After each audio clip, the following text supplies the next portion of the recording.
Hey, Julie here with Just Plain Fun, and today I'm going to show you how to make this block. It is called the Coplin square block, and it is done in the quilt as you piece method. And so let's get to it. In order to make this block, you're going to need the instructions, and you can go to my website at jpfun.com and look under the quilting and sewing section of the website and look for Coplin square. Well, Coplin square block. And these are the instructions. This is not a free pattern. That's why this part is covered up. But it is, you know, it's $1.99 if you're not a member. But if you are a member, you can download it for 20,000 points. If you're a gold member, you can download it whatever you want. It doesn't cost anything for you.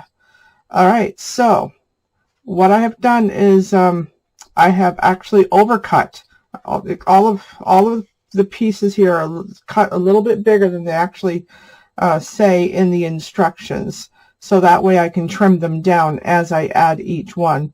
Even the batting pieces are slightly bigger, like 1/8 of an inch or so, a little bit bigger this way, and they're much bigger this way, like 1 inch or so.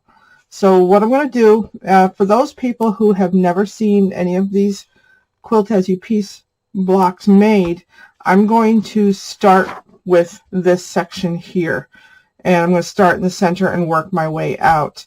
So I'll do the first section here, show you the basic concept, how it works, and then we'll go from there. All right, so let's get started.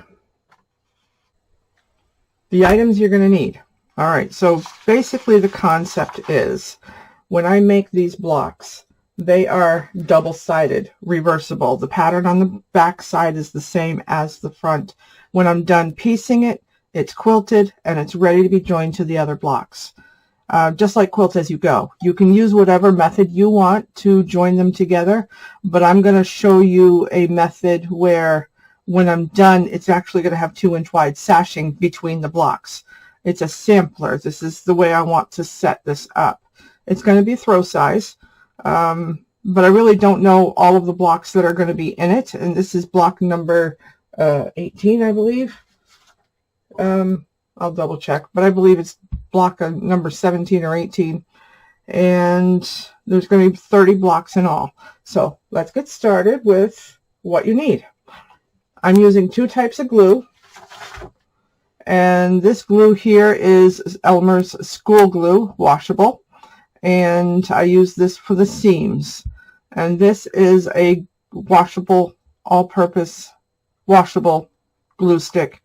You can use the Elmer's school glue, but try to get the white stuff. I just don't like the purple. I just don't like it. When you heat it back up before it's washed out, the color comes back. All right, so the first thing I'm going to do is I'm going to need this, and I'm going to need my ironing pad, which is right here, and I'm going to grab one of these, and yes, these two are meant to be the same, as you can see in this photo. I could have just done a basic square, but believe it or not, it's for the ease of making the pattern that I decided to make it 2 pieces. But you can go ahead and do a square if you want, no problem there. Just, you know, do the math from the instructions. Okay, but first off, basically you're going to layer one of these. Let me show you. We're going to work with these 2 first. And then once I get the center done, I'm going to do stop action, and you're going to see it grow, basically. All right, so the first things to do is, yeah, I should have made this a whole lot bigger. I should have. I just should have, but I didn't. So you're going to put glue on the fabric, just enough so that the batting will stick to it. And you know what? I'm going to go ahead and I'm going to trim the fabric down to the batting before I add this side. But you're going to press it on, just so that the glue will hold its place. Yeah, I definitely, as you can see, really made these bigger than they needed to be. So let's set that aside, and I'm going to trim this down so I can see what I'm doing. Okay, get that out of my way. Rotary cutter, got it. All right, trim this down to the actual batting.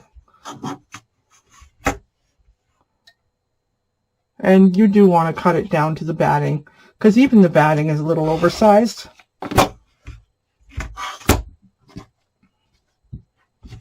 And wow, I'm sorry, I'm wasting fabric. Anyway, so in the near future, I have actually, let me start over. You know those AccuQuilt machines and those Sizzix machines that you can use to cut fabric pieces? Well, to me, those were a little bit more expensive than what I want. But I love the idea of the die cutting. So what I've done is I have ordered a brand that you may or may not have heard of. And because I'm a paper crafter and a quilter, I thought this would be the best of both worlds. It's kind of a crossover, but it's not. It's called a Sunlit. Sunlit cutting and embossing machine. And it takes paper and it takes fabric and leather and, well, lightweight leather like suede, stuff like that. I'm going to iron this down. And basically, I'll be able to use AccuQuilt dies according to the company that I'm ordering it, which is B-I-R-A, Bira or Bara. I don't know how it's pronounced. I should. Anyway, it'll take all basically the cutting dies that are out there for fabric and paper, as long as they fit in the 9-inch slot. So that'll be coming in a little over a week, and today is December 30th. So I ordered it yesterday. It'll take about a week to get here. So I'm hoping in the future that some of these blocks will, I'll be cutting my pieces of fabric with those. The dies that I've ordered are from Crafter's Edge, and it is a set of square dies. They're thin, the thin square dies. That's for my basic squares. I am just at the very beginning of die cutting. I have a Pazzles, which is electric, and that's one piece at a time. And it's not very efficient for fabric and for what I want to do in my paper crafting, which is not just paper beads, by the way. I like making boxes and stuff. Okay, so I'm going to take this to the machine. And I'm going to, well, actually, I'm going to take it to the machine and do some quilting on it, straight line quilting, because that's what I'm doing with all other blocks. And you know what? I'm going to try to stick to just the topic of the stupid block so I can stay focused. I'm just excited about the new machine that's coming. I am so excited. Anyway, okay. I'm sorry. All right, I'm going to go to the machine and do my quilting, and then I'll show you how I'm going to join it to these pieces. Okay, I'll be right back. So before I go ahead and cut all this down, I'm not going to bother cutting. I'm just going to cut the blue fabric off for now, because I'm going to join it to the next one, and then I'll trim both sides before I continue to the size that they're supposed to be, which is, we'll get there. Okay, so I'm going to bring this cutter over here, this mat, and trim this off.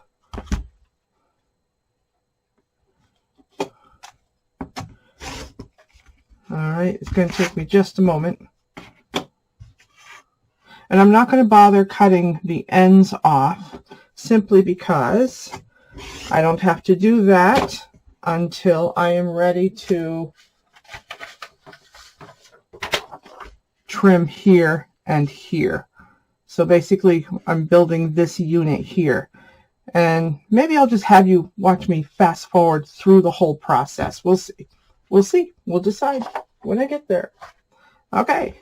So the next step, what I have to do, get this out of the way. Get this out of the way for now. That's out of the way. And put that where you can see it. The next step is to go ahead and use this glue to sew this together to this. And this is going to be the center seam. And it looks like I'm further away from my quilting line on this side. So this is the side that I'm going to go ahead and glue it to. So the next thing that I'm going to do here is go ahead and put the glue on, and you want the teeniest, tiniest dot inside of the seam allowance all the way down. You can use other glues if you like, but this is what I found works really good. You know, you can use Roxanne's. You can use dollar store glue, but it's not as good. And just go ahead and lay it on the edge. And you're going to iron it down.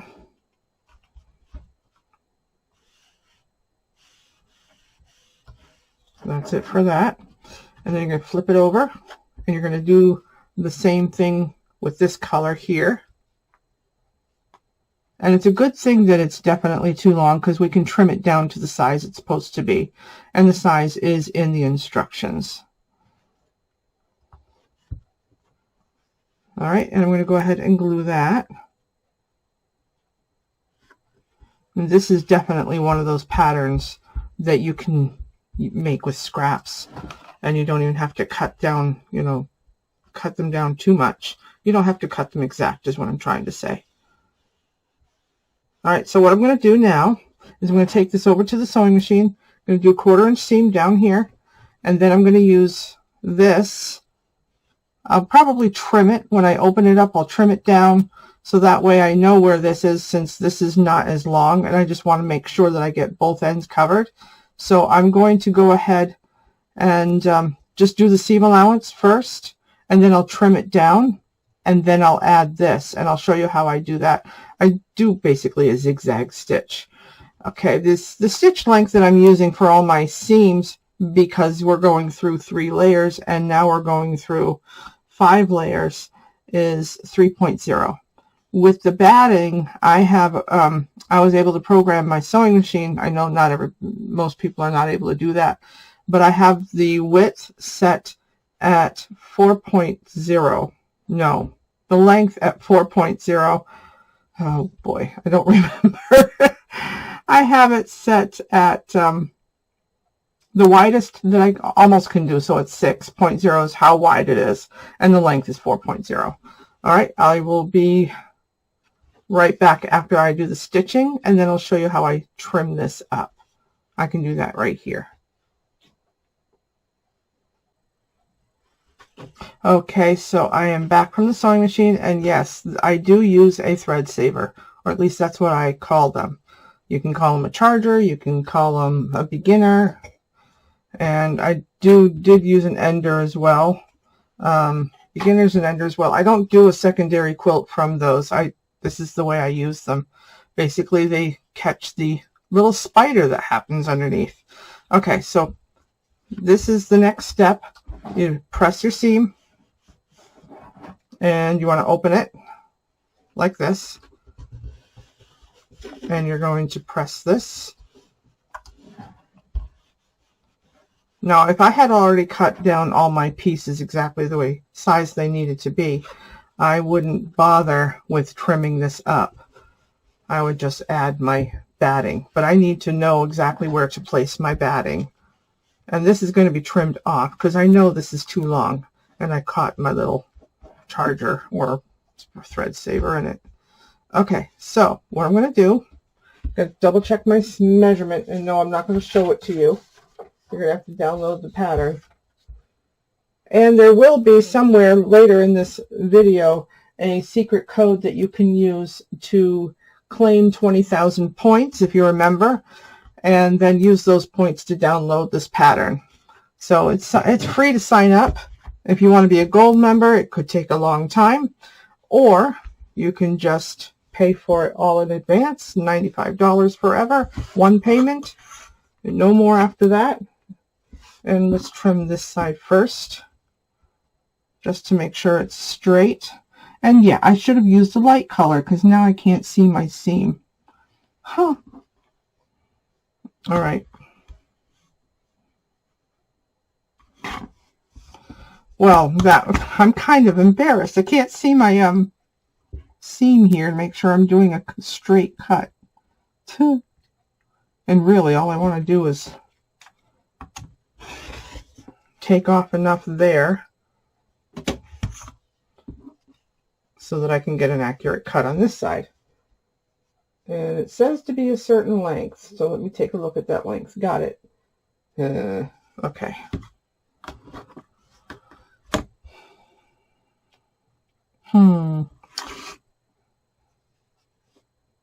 I think it has to be this size. Whoops, let me double check.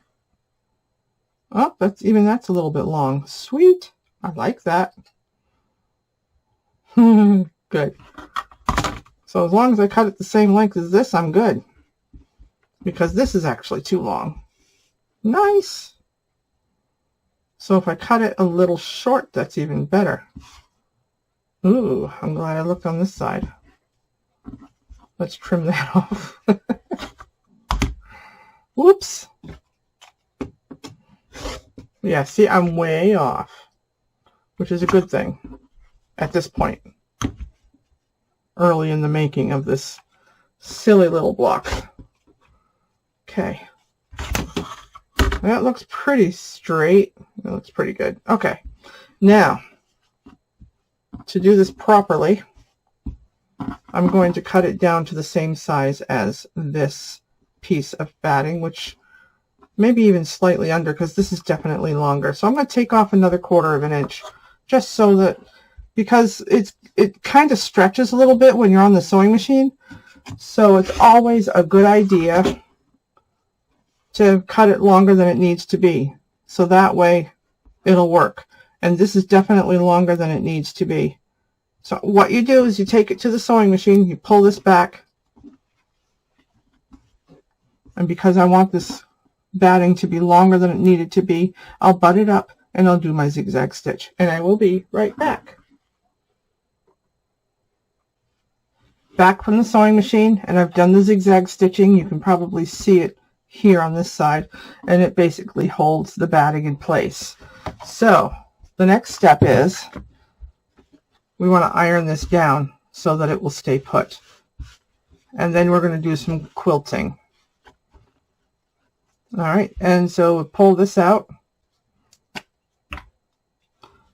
and put the glue on the fabric. Be somewhat liberal, just basically one layer. You can use fusible batting by all means. What this particular batting is, in case you're wondering, it's Angel Soft by, well, the same makers as the Katahdin Jelly Roll type of batting. In fact, this particular quilt has some of that batting in it on the Jelly Roll.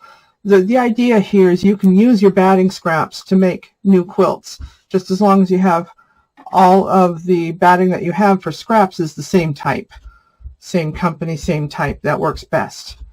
But you can use the 80/20 fusible batting by Hobbs too. No trouble with that at all. I did a whole queen size quilt with that in 2019. And I got that quilt done in about 3 weeks. And that's pretty much all I did for 3 weeks was work on that quilt. Queen size, double-sided. Deer on one side and some sort of outdoor wintry scene on the other side, all in blues, and browns was on the other side. Okay, so I'm going to go to the sewing machine. I'm going to do my quilting stitches. And basically all I'm doing with my quilting stitches is I'm using the zipper foot as my guide, and I'm able to adjust where my needle is, and I have it all the way over as far as it will go over to the right, and I just follow the seam line, and then I'll follow the stitch line and keep on going until it's filled. They're about a 1/2 inch apart. I know it's overkill, but that's the look I'm after. All right, I'll be right back. All stitched and ready for the next step. And the next step is to trim these two edges here down to what they're supposed to be, minus that 1/4 inch. So whatever I had, let's say for example it was 3 inches. Well, it would have to be 2 3/4 inches from here on this side, and 2 3/4 inches from here to this side. But it's actually what it needs to be. So let me figure that out. And of course you'll probably see me figure out the size because I want to take it to my full width that it was supposed to be and back off a 1/4 inch. So if you look carefully, you might be able to figure it out from what I'm doing. And I can't see my seam. I can see that seam. Okay. So that's not the correct size. All right. Now I'm going to back off my 1/4 inch, which is right there. And that's how much I got to cut off. And you want to make sure that that line goes on your seam line. You're going to trim that down. And make sure you're doing a scant 1/4 inch on your seams, even though you're trimming it down. All right, go back to where I was.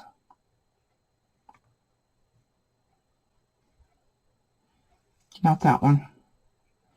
Now back a 1/4 inch. And I'm having a hard time seeing my seam line. Yep, I think I'm there. That's not right. See, that's not right. I'm glad I'm measuring. All right. Let's go to here. That's 2 inches. Now I'm going to back up to where it needs to go and then back up another 1/4 inch. I know I could do this off camera, but I want to show you that I make mistakes too and that I struggle sometimes. Okay. And you know what? I did it again. It's wrong. Or either that or I really overdid it with my size.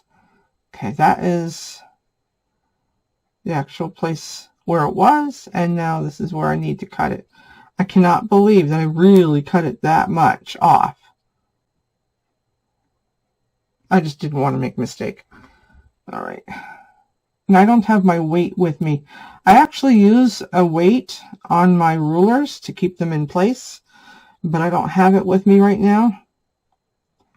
All right, I'm really having a struggle here. This is the line that I need to make sure I'm at for cutting, and I'm really having a hard time seeing that line.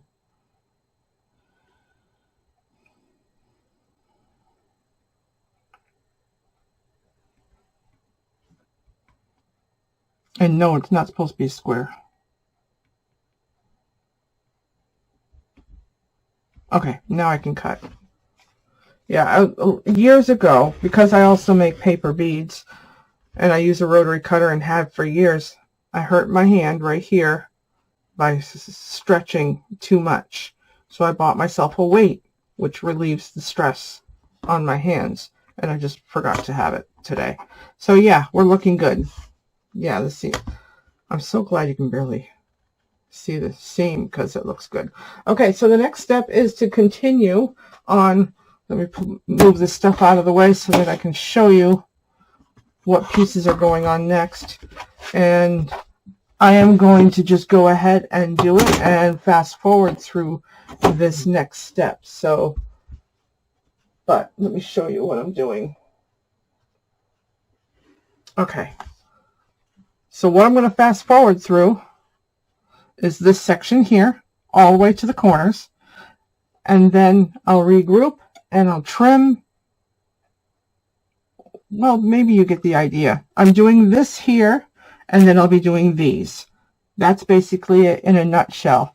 So I believe what I'm going to do is I'm going to you're just going to watch it grow. I'm not going to fast forward. You're going to watch it grow. So please watch to the end. Anyway, become a member. And we'll see you at the end. Okay. And here we go.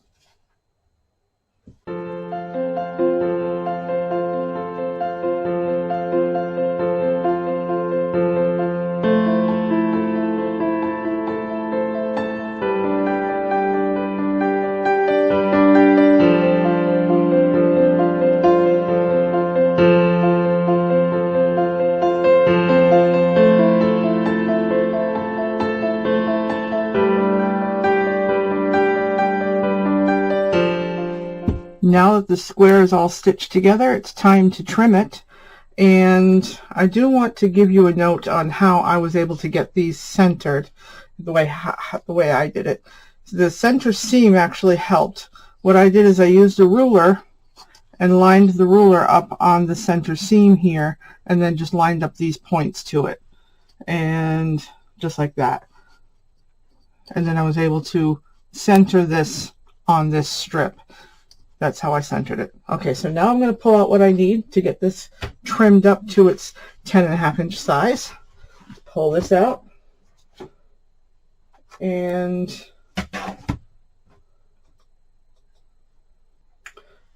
I need my rotary cutting mat to make this easier for me to take care of.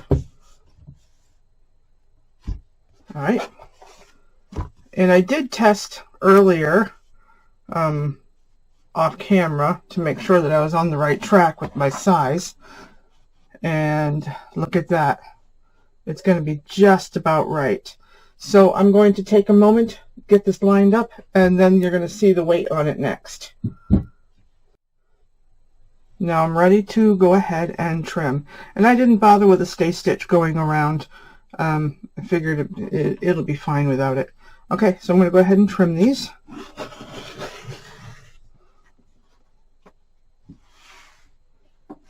So if you want to go ahead and get this pattern, go ahead, register with the website to go get it. It's 20,000 points, and hopefully you caught that secret code earlier in the video so that you can use that to claim your 20,000 points for watching this video, and then use those points to buy this pattern. If you don't want to bother with the points, it's $1.99. And you know, there's nothing saying that you can't use this block for, you know, one block for a whole quilt. You could do that just by making a whole bunch of them and putting them together. You can do that with any of these blocks. They'll be fine. It's your quilt. Okay, so here is the one side of the block. I love how it looks. It kind of looks woven here into here. Just kind of looks cool. And then here's the other side. And I want to thank you for watching. I think that's it for this time. And until next time, thank you and have a great day. Goodbye.